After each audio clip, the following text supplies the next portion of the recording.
No primeiro editorial, eu tinha avisado para vocês sobre a publicação do The Washington Post. E lá no Wall Street Journal, né? Lá no The Wall Street Journal, né? Teria, né?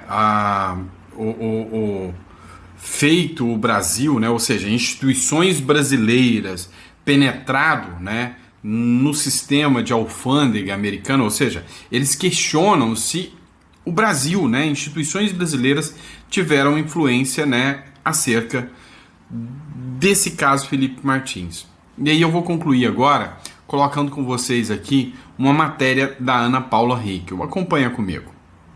Tudo que nós precisamos fazer e que eu tenho feito há 20 meses é proteger o nome Felipe Martins e tentar encontrar a justiça, porque ela vai aparecer. Então, uma parte do editorial diz o seguinte: alguém do CBP ou do Departamento de Segurança Interna dos Estados Unidos, que supervisiona a agência, merece crédito extra por expor essa farsa. O CBP diz que a investigação continua, e isso é bom porque o trabalho não está concluído. O caso tem todas as características de penetração estrangeira dentro do CBP. Mas o público não...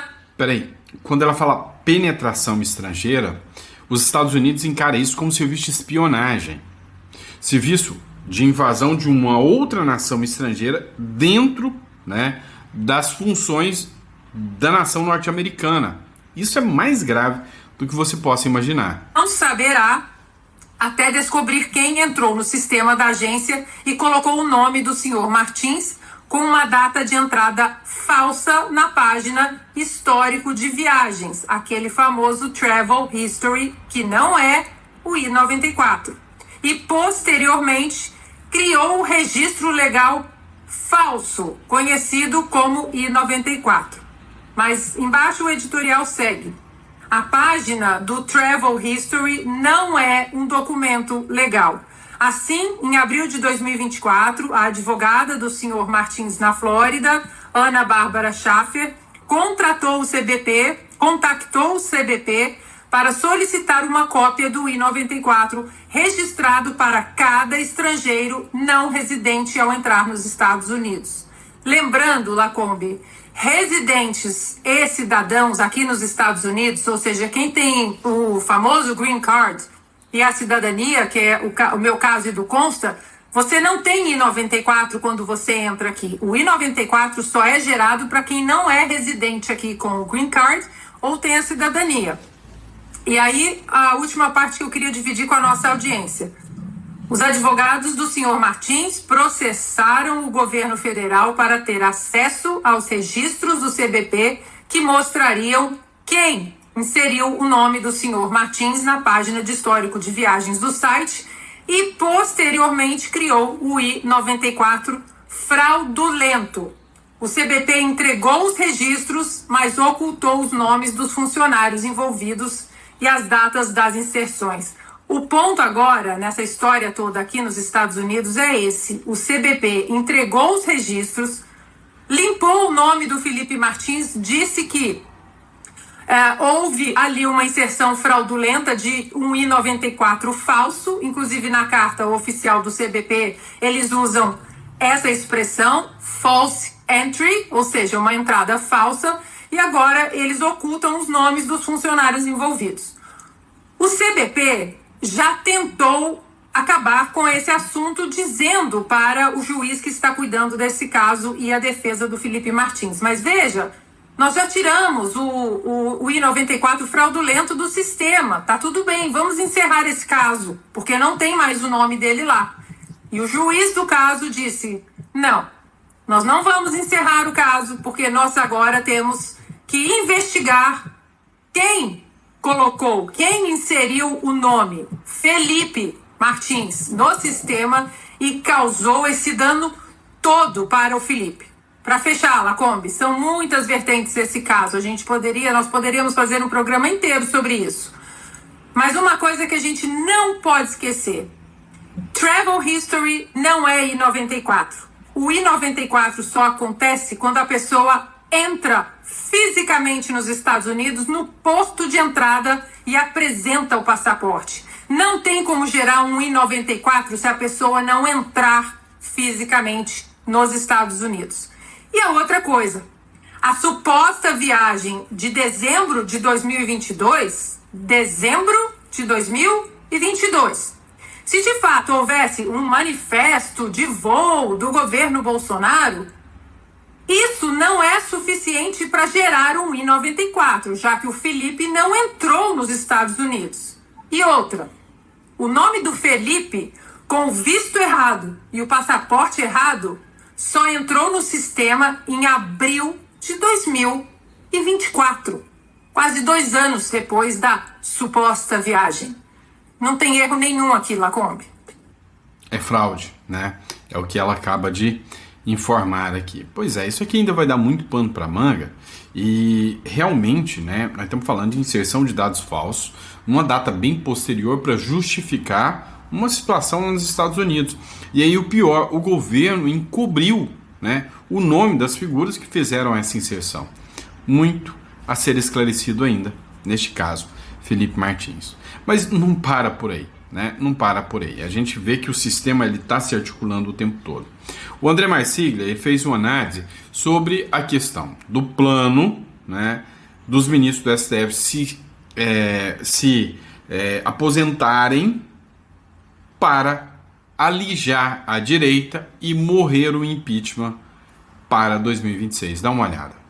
A estratégia do Lula, a gente viu, o Barroso está se aposentando e agora a próxima possível aposentadoria vem da Carmen Lúcia. O próximo presidente teria direito a 3 nomeações de ministros do STF. Um deles seria o Barroso, já era. O próximo seria a Carmen, a gente está vendo aí que, pelo visto, ela vai antecipar sua aposentadoria. E aí o terceiro seria o Fux. O Fux eu acho que não vai fazer esse serviço sujo, é isso que é, né? E ao não fazer esse serviço, pelo menos mais 2 nomes o Lula emplaca. O que ele quer com isso? Ele quer aparelhar o STF. Veja, e o pior, não é ele querer aparelhar o STF, é que o STF quer ser aparelhado. Óbvio que se esses ministros estão saindo, se esses ministros toparam fazer parte disso, eles estão alinhadíssimos com Lula, com a esquerda, com o petismo, com o governo. E esse é o grande ponto, porque esses ministros se dizem independentes, não é? A Carmen Lúcia, o Barroso, e agora, né? Como é que eles ficam diante disso, fazendo um joguinho com o governo? Pois é, né? Cada dia que passa, fica mais escancarado, né, o alinhamento entre o STF e o governo Lula. Vamos lá. Grande dia, né? Após 20 anos, a direita volta ao poder na Bolívia, né? Eu coloquei 2 matérias, mas todas em espanhol. Essa aqui, matéria, né, anunciada aqui no Brasil. Bolívia, o candidato Rodrigo Paz foi eleito novo presidente do país em um segundo turno histórico. Depois de 20 anos governado pela esquerda, a Bolívia volta a ser liderada pela direita. Com quase 100% das urnas apuradas, o senador do Partido Democrata Cristão foi eleito com 54% dos votos. Ele venceu Jorge Tuto Quiroga, que ficou com 45%. É a primeira vez que as eleições vão para o segundo turno na Bolívia. Rodrigo Paz, de 58 anos, é um economista, filho do ex-presidente Jaime Paz Zamora. Ele tem como desafio tirar o país de uma grave crise econômica. Para isso, promete controlar os gastos públicos e promover uma verdadeira reforma do Estado. Pois é. Ou seja, o jogo está ficando interessante aqui na América, né?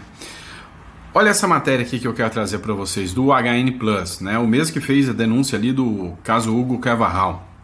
O Equador lançou bombardeios contra o crime organizado, né, na Imbambura, que é uma área, né, depois da ordem direta do presidente Noboa. As Forças Armadas atacaram em chaves minerais ilegais ligados a máfias violentas. O que o Daniel Noboa está fazendo? Ele comprou a briga, né, e o Equador está um caos, manifestações da esquerda, porque ele comprou a briga e está fazendo exatamente como o Nayib Bukele. Ele prometeu que o papel dele nesse segundo mandato seria o combate total ao crime organizado. E ele está prometendo e cumprindo, o que está deixando a esquerda maluca. Aqui as imagens do bombardeio exército contra traficantes. Olha só os ataques.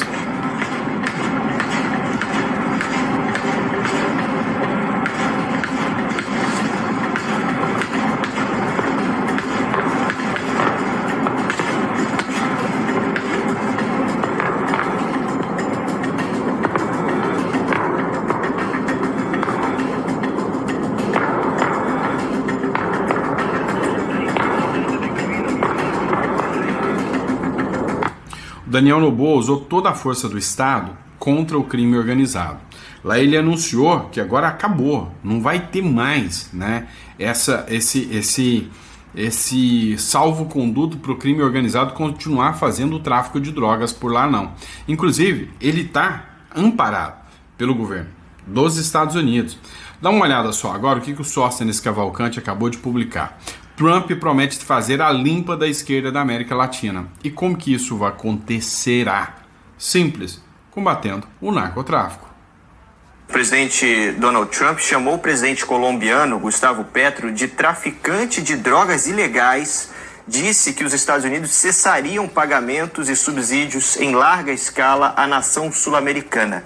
Vamos ver o que ele disse? Porque o presidente colombiano Gustavo Petro, segundo Trump, é um traficante de drogas ilegais que incentiva fortemente a produção em massa de drogas em campos grandes e pequenos por toda a Colômbia. Tornou-se de longe o maior negócio da Colômbia e Petro não faz nada para impedi-lo, apesar dos pagamentos e subsídios em larga escala dos Estados Unidos, que nada mais são do que um roubo a longo prazo da América. A partir de hoje, esses pagamentos ou qualquer outra forma de pagamento ou subsídios não serão mais feitos à Colômbia. O objetivo dessa produção de drogas é a venda de grandes quantidades do produto para os Estados Unidos, causando morte e destruição e caos. O presidente Trump completa: Petro, um líder de baixa reputação e muito impopular, desrespeitoso em relação aos Estados Unidos, é melhor fechar esses campos de extermínio imediatamente ou os Estados Unidos os fecharão para ele, e isso não será feito de forma agradável. Obrigado pela sua atenção a este assunto, presidente Donald J. Trump. Pois é, o recado foi claro e objetivo. Você imaginou mesmo que o Petro ia atacar o Donald Trump, fazer tudo que ele fez, ir nos Estados Unidos, falar para as tropas americanas desobedecerem o Trump dentro de Nova York e que isso ia ficar por isso mesmo? Não vai. Hoje, e uma coisa até me estranhou, porque quando o Donald Trump mandou para o Maduro, né, o recado de que ele era o líder do cartel de Los Soles e que derrubaria o Maduro, a vontade do Trump era simplesmente chegar não ao Maduro, mas ao Petro, tá? Porque hoje o maior produtor de drogas é a Colômbia, né? Historicamente a gente sabe, né, o envolvimento da Colômbia, né, com o narcotráfico. Então o Donald Trump, né, simplesmente mira, né, todos os governos de esquerda sustentados, né, sustentados aí pela esquerda, né? E aí vem Notícias Caracol: Estados Unidos anuncia medidas com sanções, né, com tarifas contra a Colômbia. Último en Noticias Caracol. 7:55, mucha atención porque hace instantes el presidente de Estados Unidos, Donald Trump, confirmó que impondrá aranceles a Colombia como respuesta a las tensiones de las últimas horas con el presidente Gustavo Petro. Donald Trump acabou de informar que vai colocar sanções, né, tarifas contra a Colômbia por causa das últimas tensões, os últimos conflitos com o governo norte-americano. Establecemos contacto a esta hora con Juan Camilo Merlano en Washington. Juan, ¿qué dijo el mandatario sobre nuestro país? Alejandra, nos encontramos aquí en la Casa Blanca, donde hace cuestión de minutos el presidente Donald Trump llegó, fue en el avión en conversación con periodistas, venía viajando desde West Palm Beach aquí a Washington de regreso, donde le preguntaron si había visto la declaración, el trino del senador republicano Lindsey Graham, y el presidente Trump dijo que sí, que lo había visto y que puede confirmar lo que dijo el senador. ¿Qué es lo que dijo el senador concretamente? Que además de golpes a los carteles de narcotráfico, de narcotraficantes en Colombia, habrá aranceles para nuestro país. Aranceles en un nivel grande, según lo que dijo el senador republicano Lindsey Graham. Lo que dice el presidente Donald Trump es que en efecto así será, que esos aranceles se conocerían en las próximas horas. Ya puede ser esta misma noche o puede ser mañana. No dio detalles el presidente Donald Trump de la magnitud de los aranceles, de cuántos serían, si habrá excepciones, por ejemplo, en materia de distintos sectores. Recordemos que hasta este momento Colombia tiene un arancel general del 10% y los... Vamos lá. eu acho que você entendeu, né? Mas você não entendeu, ele disse o seguinte: o Donald Trump, ele teve um encontro, né, com jornalistas ali na porta da Casa Branca, e ali eles perguntaram se o Donald Trump tinha visto a publicação do senador Lindsey. E o senador Lindsey tinha dito, né, que era necessário aplicar sanções, né, tarifas, igual o Brasil. Tarifas, né? Porque na Colômbia hoje já tem as tarifas de 10%, que são as tarifas globais dos Estados Unidos. E aí, não se sabe o valor das tarifas, mas provavelmente o Donald Trump vai impor sanções, né, ao Gustavo Petro, né, de tarifas aí que podem chegar, sei lá, 50%, 100% igual ao Brasil. Tá, o que é a ideia? Por que o Petro vem cutucando o Donald Trump? O Petro viu o Lula aqui no Brasil cutucar o Trump e as tarifas aumentaram a popularidade do Trump. O Petro talvez seja o político mais rechaçado da Colômbia hoje em dia. E ele quer usar o discurso, né, do combate ao imperialismo norte-americano, à soberania da Colômbia, exatamente como o Lula fez aqui. Então, o Petro vem nessa busca, né, justamente para tentar aumentar sua popularidade, porque esquerdista burro gosta de quem briga com potências mundiais e cheira o fiofó, né, de ditadura. É isso que acontece, né? Pronto, falei. Vamos lá. Duda Salabert sobre a saída do Ciro Gomes do PDT. Grande dia. Pois é, o Ciro Gomes, sim, a figura icônica, né, do Ciro Gomes, deixou o PDT, né, depois de anos e anos na sigla. E aí já está em outra sigla agora, não lembro se é as PSB, PSDB, alguma coisa assim, para, né, continuar sua função aí, né, de candidato, né? Há quem diga que ele vai candidatar, né, ao governo do Ceará. Ele afirma que não, que ele não quer ser candidato no Ceará. E aí a Duda Salabert falou o seguinte, durante uma publicação nas redes sociais. A saída de Ciro Gomes do Partido Democrático Trabalhista na última sexta-feira, ela publicou: "É um grande dia", em referência ao bordão do ex-presidente Jair Bolsonaro, expressão que passou a ser usada de forma irônica nas redes sociais, né? Então, a reação da parlamentar veio por causa do anúncio oficial da desfiliação do ex-governador de Ceará, que entregou carta ao presidente nacional da legenda, Carlos Lupe. Ciro deixa o PDT depois de uma década, tendo disputado eleições presidenciais de 2018 e 2022 pelo partido. A decisão está ligada ao cenário político do Ceará, onde o partido se aliou, né, ao governo do petista Eumano de Freitas, movimento que foi criticado por Ciro Gomes, né? E fazer o que diferente, né? Tá envolvido aí, né, dentro do governo Lula em muitas questões. E aí, o relator da CPI do INSS está revoltado, porque o STF já concedeu 8 habeas corpus para que as pessoas não falassem na CPI do INSS, né? Durante a CPMI do INSS. Em quase 2 meses de comissão parlamentar mista de inquérito, a CPI do INSS, pelo menos 8 dos convocados que solicitaram resguardo constitucional ao Supremo Tribunal Federal conseguiram habeas corpus ou liberação das oitivas lá, né? Para alguns parlamentares, a situação representa uma tentativa de blindar pessoas aliadas de políticos na tentativa de frustrar a CPMI e proteger poderosos. O presidente da comissão, o senador Carlos Viana, do Podemos, criticou ministros que concedem um documento aos convocados, né? Os senhores sabem da minha posição crítica em relação ao STF em habeas corpus, no mínimo suspeitos da minha parte, e ele levanta suspeita aqui sobre o habeas corpus, né? Lembra que o Sérgio Moro está passando por isso? Estranhos em dar aqui silêncio absoluto a todas as pessoas, disse o senador Carlos Viana, né? Vamos lá, pessoal.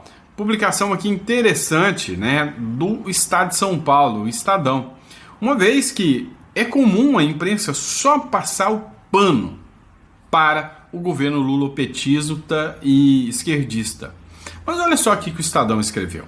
Lula teve uma ideia brilhante, é que não se espera, né? O petista sugeriu um imposto global por super ricos para combater a fome no mundo. Nada disso vai acontecer, mas o objetivo é somente vilanizar quem tem dinheiro. É o papel que eles fazem, se bem que eles acumulam muito e muito dinheiro. Lula levou à Itália o discurso moral, mas pouco disse sobre o colapso das condições internas que poderiam tornar o Brasil menos dependente da demagogia do governo de ocasião. Em vez de um diagnóstico estrutural, preferiu o teatro diplomático.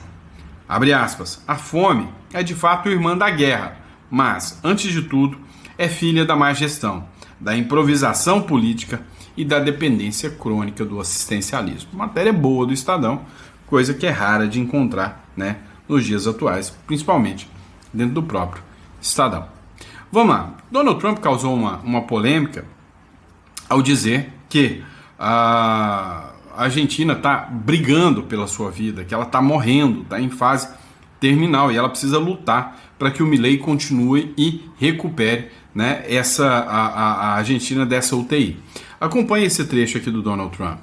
Question is, what do you have to say to U.S. farmers who feel that the deal is benefiting Argentina more than it is them, as they are Argentina is fighting for its life, young lady. You don't know anything about it. They're fighting for their life. Nothing's benefiting Argentina. They're fighting for their life. You understand what that means? They have no money. They have no anything. They're fighting so hard to survive.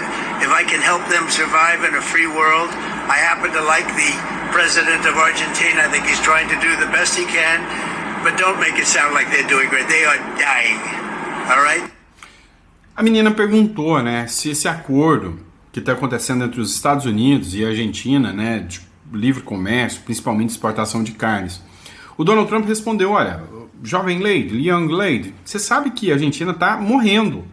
Eles não têm dinheiro para nada. A esquerda, de certa forma, destruiu a Argentina. Então eles não têm dinheiro para nada.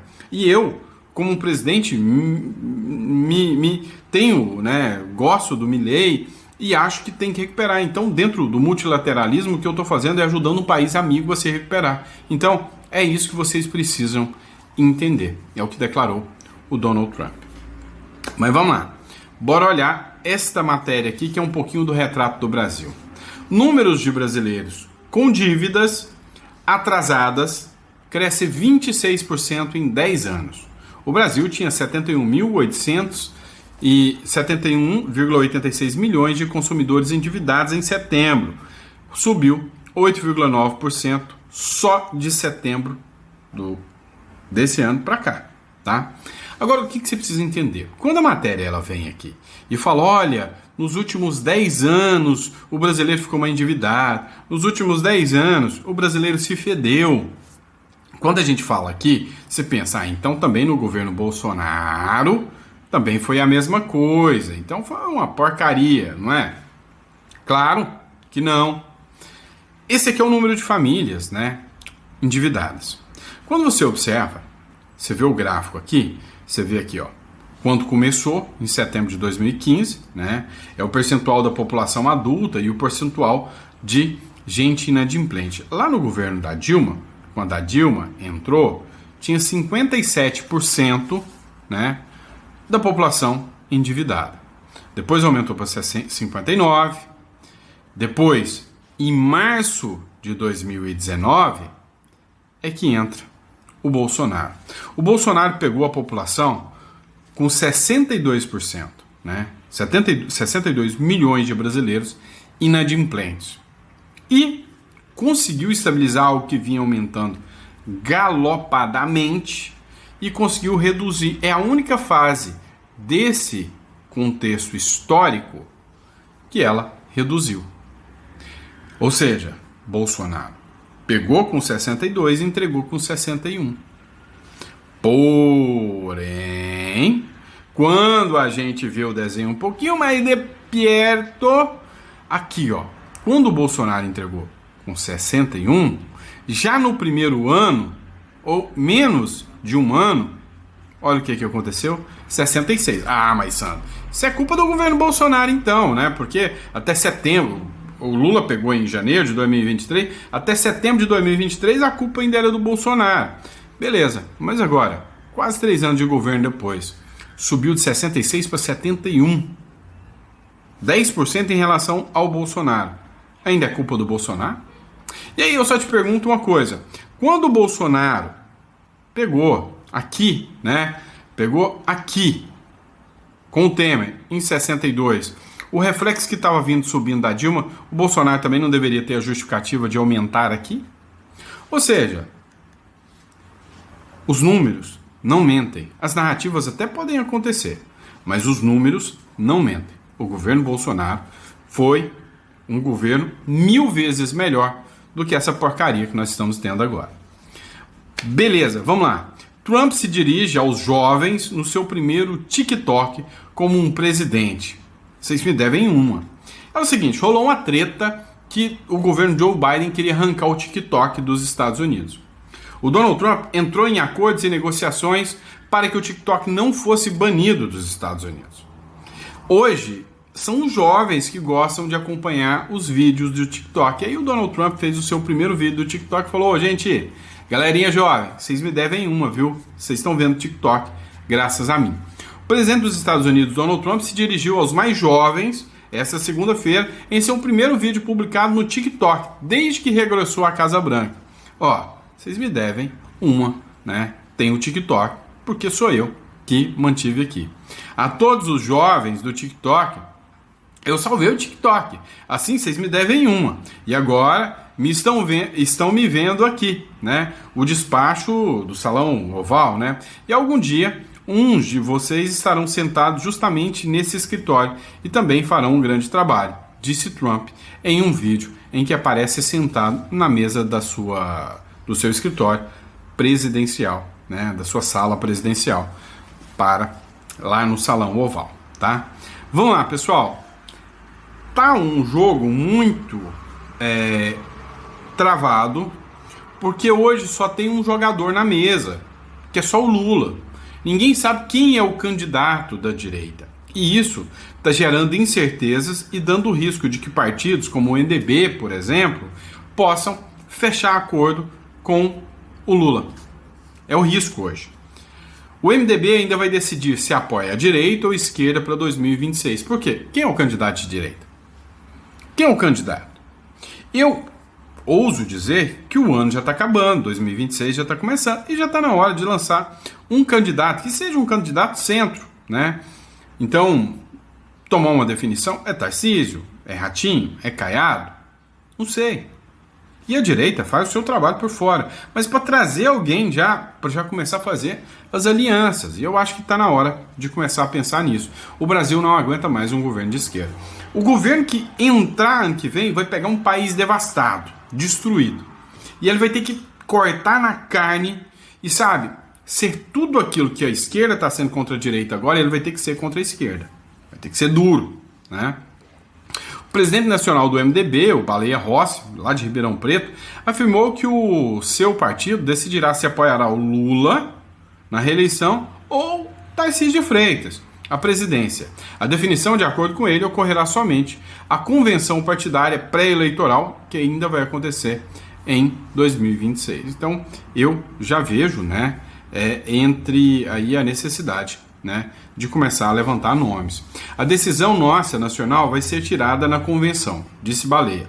O MDB, diferentemente de outros partidos, tem diretórios, tem composição em cada um dos estados. Na convenção, todos vão ter o direito ao voto e todos vão poder opinar se apoiam um projeto, outro ou até se não participarão da eleição nacional.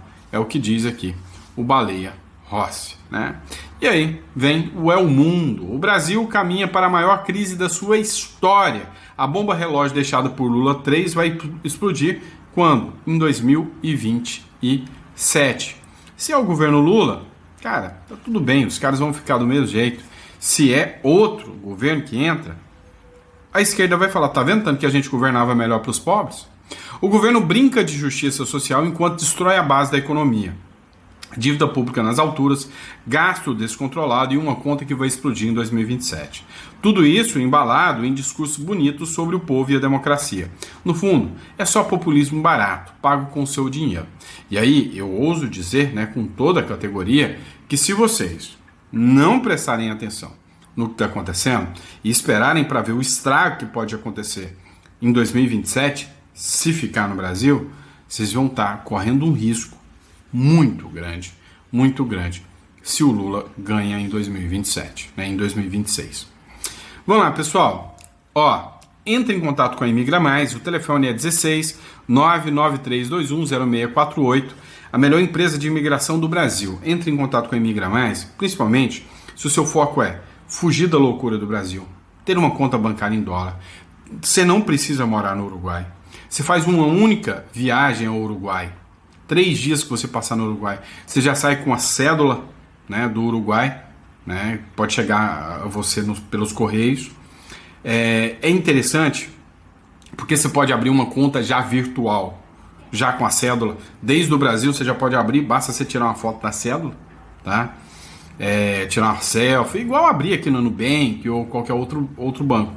Ou se você quer abrir a conta lá no Uruguai, em 5 dias você chega, faz o pedido da conta num dia, Itaú, você pode abrir ali no Santander e não se comunica com o Brasil, são bancos totalmente diferentes, tá? Cada um numa jurisdição.